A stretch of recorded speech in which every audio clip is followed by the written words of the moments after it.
Hello guys! Hello! This is for Virgo. Welcome dito sa aking channel, Virgo. Alamin natin kung anong messages, vibration, gabay energy para sa lahat ng Virgo.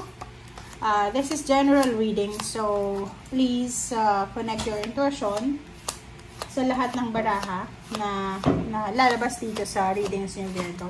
So, by the way, this is for the month of December. So, December general reading to para sa lahat ng Virgo. Okay, first card natin is Ascending the Mountain. Keep going forward.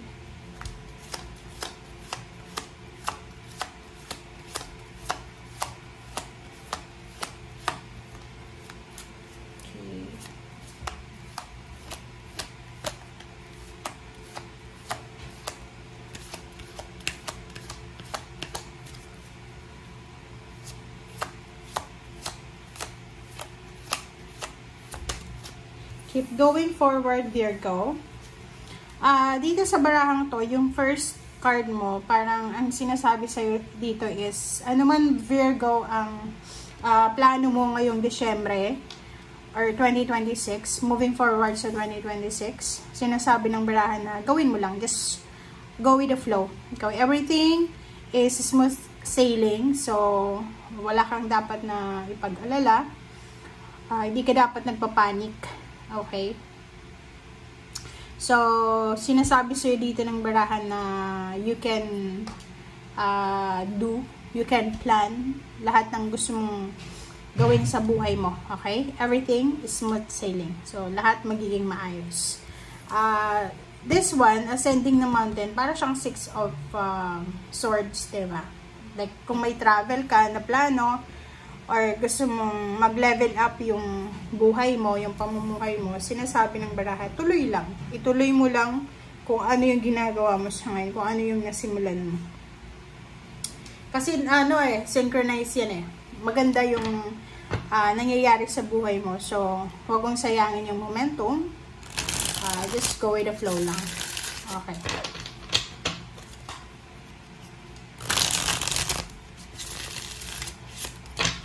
Virgo.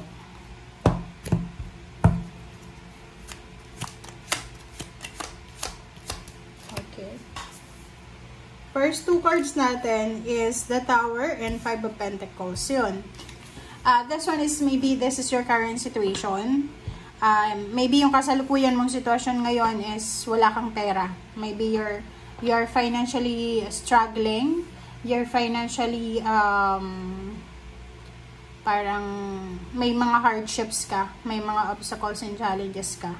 And yung tower na yan, maybe bumagsak yung plano mo, yung foundation mo. So, maybe nawalan ka ng trabaho, nawalan ng overtime, nawalan ng medyo naging matumal yung business, medyo hindi maganda yung takbo, yung flow ng money.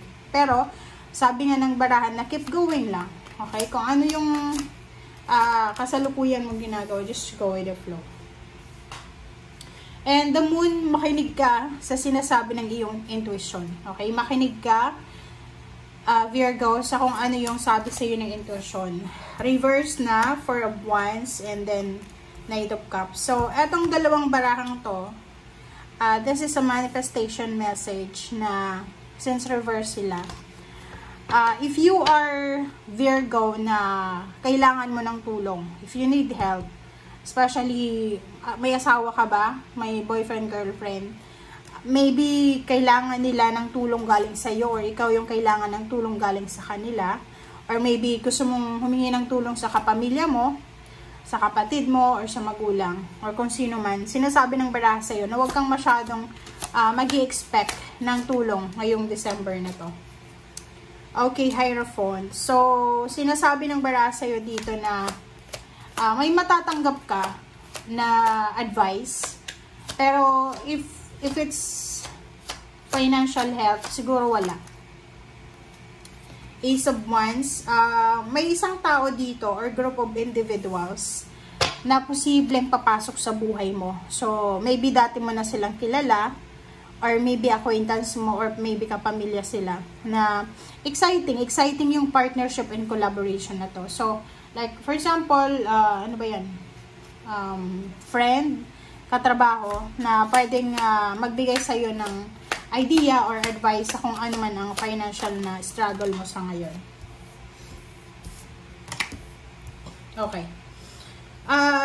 In terms of relationship, okay, may mga Virgo dito na makakaramdam kayo ng mga regrets nyo sa buhay. There's a regrets.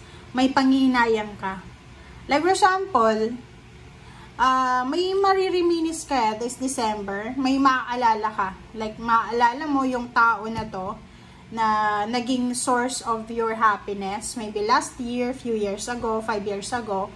And maaalala mo na, ay, etong taong to, naka-receive ako sa kanya ng napakagandang regalo. Ay, itong taong to ay tinulungan niya ako makahanap ng trabaho. Ay, ang taong to ay naging source of happiness ko and inspiration. So, kung makikita mo dyan, makakaramdam ka ng panginayang kasi maybe may mga tao sa buhay mo na wala na sila sa paligid mo sa ngayon because of misunderstanding or maybe may nagawa kang masama or possible na wala ka ng connection. Diba? So, yung Queen of Swords dito, this is your direction. So, yung direction mo, sinasabi ng baraha sa'yo na ituloy mo lang talaga. Okay? This is the confirmation na tuloy lang, laban lang, tuloy lang, keep going. Okay? And huwag kang matatakot sa kung ano yung mangyayari. Like, huwag kang matatakot na mag-fail.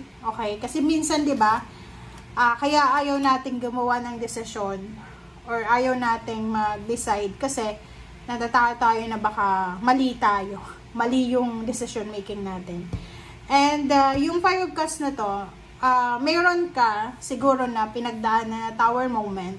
May mga distraction, may mga sadness, or may mga sad moments ka sa buhay mo na pinagsisisihan mo siya sa ngayon. Lalo na yung mga panahon na mapera ka pa dati. Siguro marami kang pera dati. Tapos ngayon, wala ka ng pera. Parang ganun.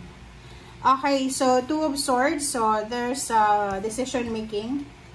And Knight of Wands. So, nakikita ko sir dito na may plano ka, Virgo, na medyo hindi ka pa sigurado sa ngayon. So, parang nagdadalawang isip ka sa planong yan.